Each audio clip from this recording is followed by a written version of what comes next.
तो अलवर के मशहूर सरिस्का टाइगर रिजर्व की जानकारी आपको दें कि यहाँ पर जानवरों की बेरोक टोक आवाजाही के लिए लोगों को विस्थापित किया जा रहा है और गर्मी के मौसम में जानवरों के लिए खास इंतजाम किए गए हैं, मॉनिटरिंग की गई है, तकनीक का सहारा यहाँ पर लिया जा रहा है। एक रिपोर्ट आप देखिए।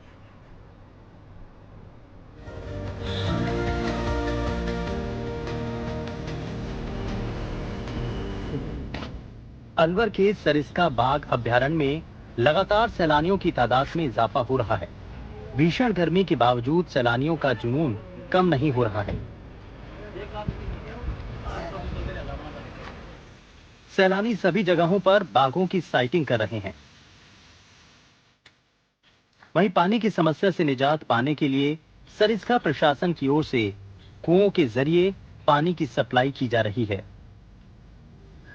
वहीं बाघों की सुरक्षा के लिए हर एक बांध की मॉनिटरिंग के लिए टीम तैनात की गई है। साथ ही पूरे जंगल में कैमरों से वन्य जीवों की मॉनिटरिंग की जा रही है। सरिस्का में 3 भालू भी हैं। भालुओं की मॉनिटरिंग के लिए टीम पेंट को तैयार किया गया है। उधर सरिस्का में स्थित गांव को जंगल से विस्थापित करने की प्रक्रिया भी लगातार जारी है। सरिस्का के सफारी सफर में हमने सैलानियों से बातचीत की। मॉर्निंग में तो अच्छा मौसम था, अंदर बहुत फ्रेश एयर फील हुई है और हमें बहुत सारे जानवर भी देखने को मिले हैं। जैसे हमने चीतल भी देखा है, सांबर भी देखा है और मोर भी बहुत ज़्यादा देखने को मिले हैं हमें। तो बहुत अच्छा ओवरऑल एक्सपीरियंस अच्छा है। सरिस्का में गाइड के तौर पर तैनात 2 गाइड ने इंतजाम को बेहतर बनाने की वकालत की। देखिए, सरिस्का टाइगर रिजर्व बहुत सारे दौर पार करके आया है और 2008 के बाद से स्पेशली इस पे ज़्यादा ध्यान आ गया था पूरी देश दुनिया का।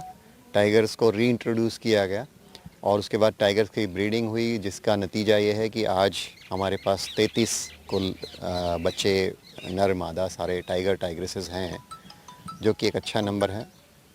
और टाइगर्स के बढ़ने के साथ साथ ही एक और चीज़ ये है कि इंफ्रास्ट्रक्चर डेवलपमेंट की अगर मैं बात करूँ तो जो दिल्ली मुंबई वडोदरा एक्सप्रेसवे बना है, इससे सरिस्का की रीच पहुँच थोड़ा सा आसान हो गई है। इससे पहले लोग NH-48 भिवाड़ी वाला रूट लेकर आते थे दिल्ली से, जिसमें काफ़ी समय लगता था। एक्सप्रेसवे के बनने से लोगों को की जो एक्सेसिबिलिटी है, सरिस्का तक जो पहुँच है, वो आसान हो गई है।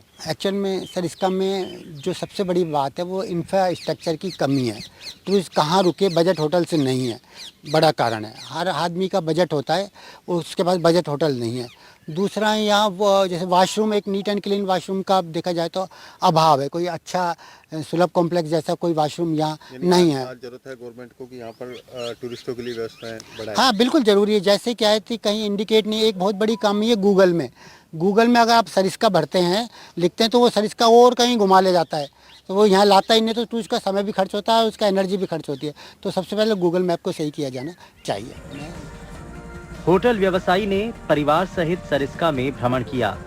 इस दौरान कारोबारी ने सरिस्का में सैलानियों को बढ़ावा देने पर जोर दिया है। सरिस्का को जो टूरिज्म के लिए यहाँ पे मोर साइटिंग, जिस तरह की रणथंभौर में चैलेंजिंग साइटिंग होती है, वैसे ही यहाँ पे यदि हो जाती हैं तो Sariska is really going to boom. आज की तारीख में सरिस्का में जो बिजनेस आ रहा है वो दिल्ली वाला बिजनेस आ रहा है, वीकेंड बिजनेस आ रहा है। We are not getting tiger business, let me tell you true. Tiger sighting improve हो जाएगी तो I am sure that Sariska is going to do very well. And जो भी रणथंभौर पे प्रेशर है टूरिस्ट का, वो कम करने के लिए सरिस्का में टाइगर की साइटिंग इंप्रूव करनी पड़ेगी। सरिस्का में मॉनिटरिंग टीम बाइक से टाइगर की मूवमेंट का पता करती है। अभी हम आपको एक चीज़ और बड़ी अहम दिखाते हैं। ये वो बाइक पर आ रहे कर्मचारी हैं जो टाइगर की मॉनिटरिंग करते हैं। मॉनिटरिंग के दौर में ही ये दिन भर उसकी वॉच रखते हैं कि टाइगर कहाँ जा रहा है, कहाँ उसका मूवमेंट है और क्या उसकी जो चिन्ह जो टाइगर के रहते हैं, पगमार्क, उनका भी ये कलेक्शन करते हैं। अभी आप यहाँ मॉनिटरिंग कर रहे हैं, क्या किस टाइगर की मॉनिटरिंग में हैं आप और कितना क्षेत्र आप कवर करते हैं? एस्टेट में सर हम एस्टेट एस्टेट टाइगर में। एस्टेट टाइगर की मॉनिटरिंग करते हैं। हाँ जी। तो क्या मूवमेंट पल पल की मूवमेंट देनी होती है आगे, या क्या पूरा पगमार की सुबह 6 बजे से शुरू करते हैं सर मॉनिटरिंग। सुबह 6 बजे से? हाँ सर। तो अभी एस्टिमेट की आप मॉनिटरिंग कर रहे हैं, तो कितना क्षेत्र अभी तक आपने कवर किया है? हमने कर लिया सर, कम से कम 25-30 किलोमीटर कर लिया। 25-30 किलोमीटर इस पूरे जंगल में आप मॉनिटरिंग में लगे हुए हैं। तो टाइगर अभी आपको दिखा भी है वो कहीं सर? पगमार्क मिले हैं सुबह उसके। अच्छा, पगमार्क लेके उनको क्या क्या करते हो? पगमार्क ले किस प्रोसेस में रहता है? पगमार्क लेने का क्या प्रक्रिया रहती है? पगमार्क का मेल फीमेल का भी अंतराल होता है। अच्छा, फीमेल का छोटे पगमार्क आता है, मेल का बड़ा आता है। टाइगर का अपना क्षेत्र होता है। टाइगर मतलब अपना इलाके में दूसरे इलाके में दूसरे कितने टाइगर बजे तक आपका दौर रहता है? सुबह 6 बजे से आप निकले हो, अभी कितना बजे तक आप मॉनिटरिंग करेंगे? हम सुबह 6 से सर 11 बजे तक मॉनिटरिंग करते हैं। 12 बजे हेड क्वार्टर पे आके खाना वाना बनाते हैं। चौकी में ही रहते हो अभी आप यहाँ? हाँ जी। आप हैंडसेट लेके चलते हैं, तो क्या इस पर कोई मूवमेंट भी देनी पड़ती है आपको कि टाइगर दिखा है या कहाँ है? इसमें सर ऐसा होता है कि जो कोई दिक्कत भी आ जाए कहीं पे भी, तो हम डायरेक्ट अधिकारी से कांटेक्ट संपर्क करते हैं। टाइगर की या मूवमेंट भी बताते हैं, टाइगर यहाँ दिखा है, डीएस हो रहा है तो उसको तुरंत अधिकारी को सूचना करते हैं। यानी मुख्यालय पे सूचना हाँ, देनी होती है। तो अभी सुबह से आज आपको टाइगर दिखा है या केवल पगमार्क? नहीं, पगमार्क। पगमार्क मिला है। यानी आप संतुष्ट हैं कि टाइगर की मॉनिटरिंग आप कर पा रहे हैं पूरी तरह पगमार्क से? जी। वन चौकी पर सोलर के जरिए मोटरों से कुएं से पानी निकालकर वाटर होल को भरा जाता है। वन कर्मियों ने पानी के इंतजाम को तफ्तीश से बताया। सरिस्का का लगातार भ्रमण करने के बाद अब हम आप पहुंचे हैं तारुंडा चौकी, जो वन विभाग की चौकी है। यहाँ पर स्टाफ भी तैनात रहता है। पूरे बागों की मॉनिटरिंग और वन्य जीवों की सुरक्षा के लिए यहाँ पर चौकी बनाई हुई है, जिस चौकी पर लगातार स्टाफ यहाँ पर बना रहता है। और हमारे साथ अभी यहाँ क्षेत्र के रेंजर मौजूद हैं, उनसे हम कुछ जानकारियाँ लेंगे कि क्या जो व्यवस्थाएं हैं उनको लेकर के क्या यहाँ पर व्यवस्थाएं भी की हुई हैं। सर, ये तारुंडा चौकी है, इस चौकी में ये जो सोलर प्लांट लगे हुए हैं ये किसके लिए लगे हुए हैं, और जो आसपास वाटर होल्स हैं कैसे आप पानी पहुंचाते हैं? इससे 2 वाटर होल्स कनेक्ट कर रखे हैं हमने। एक तो धोला कुंडा के नाम से, एक ये पक्का कुंडा है, और चौकी स्टाफ के पानी के उपयोग के लिए भी यूज करते हैं इसमें। तो क्या बोरिंग है? कुआं है, पहले से कुआं है, इसमें मोटर डाल रखी है, ये सोलर से चलती है। तो ये सरिस्का में बिजली व्यवस्था नहीं होने के चलते ये सोलर लगाए हुए हैं? हाँ, सोलर बिजली तो लगा नहीं सकते ना जंगल में। तो सभी जगह पर सोलर लगे हुए हैं, सभी चौकियों पर? नहीं, लगभग सब जगह लगाए हैं, कुछ जगह नहीं है जो अभी लगवाने के लिए प्रस्तावित भेजा है हमने, लगवाएंगे। तो अभी सरिस्का की अगर बात की जाए तो जो पर्यटक आ रहे हैं, तो इन किस क्षेत्र में आपके जैसे सदर क्षेत्र आपका है, आप रेंजर हैं यहाँ, तो टाइगर की जो मूवमेंट है वो किस तरह की है अभी फिलहाल? पर्यटकों को लगातार दिख रहे हैं? बिल्कुल, साइटिंग हो रही है, लगभग रोज हो रही है साइटिंग। डेली पर्यटक दिख रहे हैं? डेली दिख रहे हैं। तो गर्मी में भी पर्यटकों की संख्या वो बढ़ रही है लगातार? हाँ, बनी हुई है संख्या। ये रेंजर हैं सदर क्षेत्र के, जो इन्होंने बताया कि ये जो सोलर प्लांट लगे हुए हैं, ये सोलर प्लांट जो जंगल में बिजली नहीं पहुंची है वहाँ ये सोलर प्लांट लगाए हुए हैं।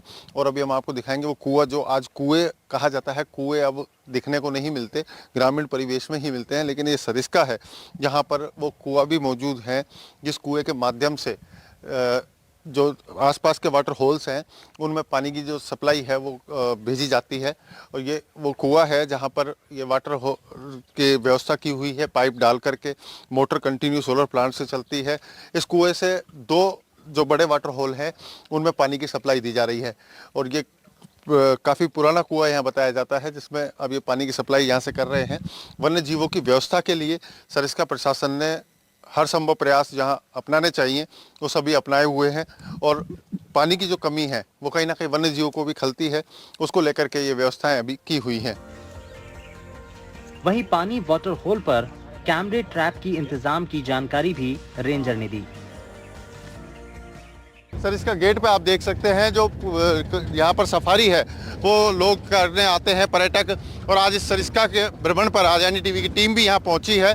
तो अभी हम जानेंगे क्या यहाँ की सरिस्का की स्थितियाँ हैं, क्यों पर्यटक यहाँ आते हैं इस जंगल को देखने के लिए, और इस जंगल में आज जो आए हैं हम इस दौर में, तो उसका आज हम लुत्फ के साथ साथ पर्यटकों की उस जानकारी को भी साझा करेंगे। जंगल में आज हम उन जगहों पर भी पहुँचेंगे जहाँ पर पर्यटक देखते हैं कि टाइगर्स कहाँ मूवमेंट कर रहे हैं, क्या टाइगरों की स्थिति है, और जो रास्ते हैं वो काफ़ी यहाँ पर पथरीले रास्तों में ये गाड़ियों से लोग जाते हैं और पर्यटक यहाँ पर टाइगर को देखने के लिए लगातार आते रहते हैं। गर्मी का दौर और वाटर होल्स की स्थिति भी हम आपको दिखाएंगे।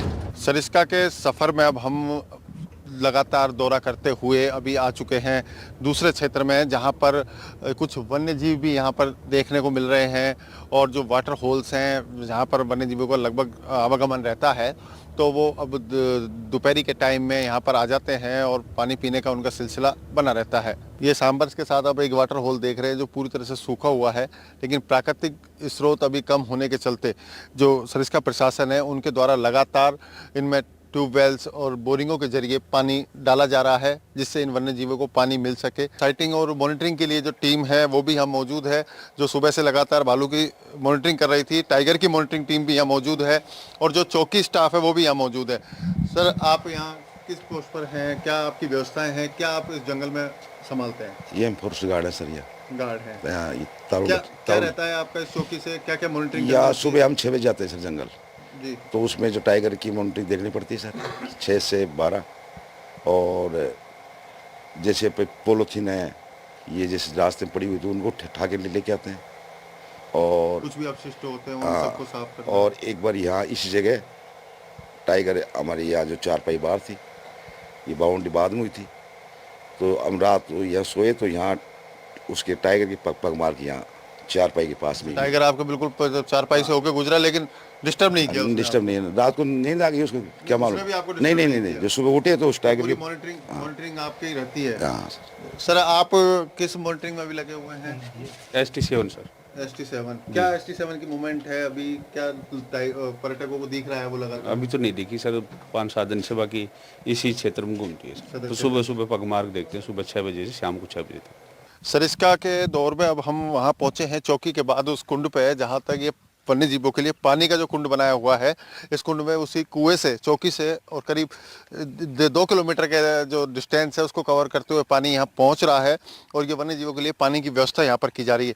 तेज़ गर्मी का जो दौर है वो कहीं ना कहीं वन्य जीवों को प्रभावित ना करे, इसके लिए वन विभाग ने ये कुंडे बनाए हुए हैं और इनको में कहीं ना कहीं पानी के लिए स्रोत पैदा किए जा रहे हैं, कहीं कैसे भी इसमें पानी की व्यवस्था की जा सके। और सबसे बड़ी चीज़ अब जो सरिस्का में हमने देखी है कि सरिस्का की जो मॉनिटरिंग है उसमें एक हिस्सा और भी सामने आता है, वो है कैमरा ट्रैपिंग। सामने ये कैमरे जो है पेड़ों पर बंधे हुए हैं, लगे हुए हैं। इस कैमरे के माध्यम से इस वाटर होल्स पर जो भी जानवर यहाँ से आता है या कोई भी मूवमेंट यहाँ होती है तो वो सब इस कैमरे में कैद होती है, जिसकी करीब 15-15 दिन बाद जो मॉनिटरिंग टीम है वो यहाँ से जांच करती हैं। और बाकी हमारे साथ अभी मौजूद हैं रेंजर जी, उनसे, रेंजर साहब हैं इस क्षेत्र के, उनसे जानेंगे। सर, ये कैमरा ट्रैपिंग की जो व्यवस्था है, क्या ये कैमरा ट्रैपिंग व्यवस्था है? कैमरा ट्रैपिंग जी टाइगर मॉनिटरिंग टीम को दिए हुए हैं, वो अपने मूवमेंट के हिसाब से कैमरे लगाते हैं। जैसे तो आपके जो सदर क्षेत्र की अगर बात करें तो सदर क्षेत्र में किस तरह के कैमरे हैं? नाइट विजन के भी हैं, नाइट में कोई जानवर आए या तो कितने कैमरे भी लगभग लगे होंगे? नाइट विजन के भी हैं और ये भी हैं हमारे पास। अभी फेस फोर्स सेंसस भी चल रहा है, उसमें भी लगा रखे हैं हमने। 40 पॉइंट है, हर पॉइंट पे 2-2 कैमरे ट्रैप लगाए हुए हैं। इस कैमरे की जंगल में लगाने के लिए ये फोटो कैप्चर कर लेता है, इससे सामने से कोई भी मूवमेंट होता है तो ये फोटो ले लेता है अपना आप ऑटोमेटिक, फिर हम उससे डाटा ले लेते हैं और सेव कर लेते हैं। डेट बाय डेट इसमें डाटा? हाँ, डेट बाय डेट। ये टाइम भी आता है इसमें, time to time data save होता रहता है। तो टाइगर्स की जो मूवमेंट है वो कैमरों में ट्रैपिंग होती रहती है, फोटो हमारे पास आते रहते हैं। तो ये मॉनिटरिंग टीम जो है वो यहाँ से इन कैमरों से डाटा लेती है और उस डाटा को कलेक्ट करके ये पता किया जा सकता है कि टाइगर की कब मूवमेंट कहाँ रही है। और पूरे जंगल में करीब सैकड़ों कैमरे ऐसे लगे हुए हैं सरिस्का पूरे वन क्षेत्र में, जो इन कैमरों के माध्यम से एक हिस्सा बना हुआ है मॉनिटरिंग टीम के लिए, कि मॉनिटरिंग टीम अपने साथ साथ इन कैमरों के माध्यम से भी उन वन्य जीवों पर नज़र रख सकती है कि किस वन्य जीव की मूवमेंट्स कहाँ पर नज़र आ रही हैं। और लगातार मॉनिटरिंग टीम जो है वो इनके माध्यम से ही पर्यटकों को भी ये मैसेज पहुंचा देते हैं कि आज इस टाइगर की मूवमेंट देखी गई है। तो सुबह जब पर्यटक निकलते हैं, नेचर गाइड्स निकलते हैं, ड्राइवर्स निकलते हैं, तो उनके बीच भी इस तरह का चर्चा का दौर रहता है कि कौन सा टाइगर कहाँ देखा गया है और पर्यटकों को लगातार उन्हीं जगहों पर ले जाया जाता है जिससे कि उन्हें टाइगर की साइटिंग हो सके। इसीलिए पर्यटकों का जो दौर है वो लगातार सरिस्का के प्रति रुझान बढ़ रहा है और पर्यटक लगातार सरिस्का आने के लिए उत्सुक भी रहते हैं। सरिस्का के इस सफ़र में अब हम आ पहुँचे हैं क्षेत्रीय वन कार्यालय पर, जहाँ पर सभी वन क्षेत्र की हमने जब भ्रमण किया उसके बाद जो चीज़ें सामने निकल के आई, जिसमें पानी की व्यवस्था, वन्य जीवों की पानी के लिए क्या व्यवस्थाएं वहाँ की हुई हैं, कैमरा ट्रैपिंग कैसे की जाती है, मॉनिटरिंग कैसे की जाती है, ये सब चीज़ों के ऊपर हमने वहाँ पर जानकारी ली। और उसके बाद अब हम क्षेत्रीय कार्यालय आए हैं और यहाँ से जानेंगे क्या स्थितियाँ हैं। डीएफओ जो यहाँ बैठते हैं उनसे पूरी जानकारी लेंगे कि क्या पूरे व्यवस्थाएं यहाँ पर अभी की हुई हैं, कितने वाटर होल्स हैं और कितने कैमरा ट्रैपिंग यहाँ पर लगाई हुई है, और जो गाँव यहाँ अंदर बसे हुए हैं उनको लेकर के क्या वन विभाग की अभी सरिस्का प्रशासन की ओर से व्यवस्थाएं की जा रही हैं, क्या उनको आगे प्रयास किए जा रहे हैं, और जो पर्यटक हैं उनको यहाँ पर सुलभ व्यवस्थाएं उपलब्ध कराने के लिए भी सरिस्का प्रशासन की ओर से क्या व्यवस्थाएं की गई हैं। तो इन सभी पहलुओं पर जब पूरा सरिस्का का भ्रमण किया गया था उसके बाद साफ जो चीज़ें निकल के आई हैं उसमें साफ माना जा रहा है कि यहाँ पर लगातार अब पर्यटक बढ़ रहे हैं। एक्सप्रेस वे यहाँ से निकलने से यहाँ पर पर्यटक बढ़े हैं, लेकिन कहीं ना कहीं अभी कुछ रास्तों को लेकर के अभी पर्यटक भ्रमित है, जिनको लेकर के भी सरिस्का प्रशासन ने माना है कि उनको अब परिवर्तन कराए जाएंगे, जिससे कि पर्यटकों को किस तरह की कोई समस्या ना आए और अंदर जो वन्य जीव हैं उनकी सुरक्षा और खान पीन व्यवस्था को लेकर के भी सरिस्का प्रशासन पूरी तरह से मुस्तैद नजर आता है। और मॉनिटरिंग टीम जो है वो लगातार हर टाइगर के साथ 2-2 व्यक्ति सुबह शाम तक उनकी मॉनिटरिंग टीम में लगे हुए हैं। टाइगर के साथ साथ भालू की भी, जो 3 भालू यहाँ पर विस्थापित किए गए थे, उनकी मॉनिटरिंग भी अब लगातार यहाँ पर की जा रही है। अलवर के सरिस्का का पूरा दौरा करने के बाद जो चीज़ें सामने निकल के आई हैं वो हैं अब पर्यटकों को लुभाने वाली। पर्यटकों को लुभाने के लिए अब यहाँ पर लगातार टाइगर की साइटिंग जो है वो ज़्यादा से ज़्यादा जो नेचर गाइड और ड्राइवर हैं वो लगातार पर्यटकों को साइटिंग करा रहे हैं। और माना जाता है कि जो यहाँ पर मॉनिटरिंग टीम लगी हुई है उनसे संपर्क करके या किसी भी माध्यम से वो कोशिश करते हैं कि यहाँ पर सभी वन्य जीव जो यहाँ पर हैं उनकी साइटिंग पर्यटकों को हो। और हाल ही में एक्सप्रेस वे बनने के बाद से लगातार सरिस्का में पर्यटक भी बढ़े हैं, जो कि दिल्ली एनसीआर क्षेत्र से लगता हुआ अलवर जो सरिस्का के बिल्कुल नज़दीक है, वहाँ पर पर्यटकों की संख्या अब लगातार बढ़ने लगी है। साथ ही यहाँ पर जो मॉनिटरिंग टीमें हैं, पानी की जो व्यवस्थाएं हैं, उनको लेकर के जब पूरा जायजा लिया गया तो वहाँ पर सभी तरह की व्यवस्थाएं सरिस्का प्रशासन द्वारा की हुई है। और सरिस्का के अधिकारियों का साफ तौर पर मानना है कि जो पर्यटक बढ़ रहे हैं उसके साथ साथ यहाँ पर जो व्यवस्थाएं हैं उनको भी बढ़ाने की आवश्यकता है और उनके लिए भी अब लगातार प्रयास किए जा रहे हैं। अलवर से मुदित गौड़, NDTV राजस्थान।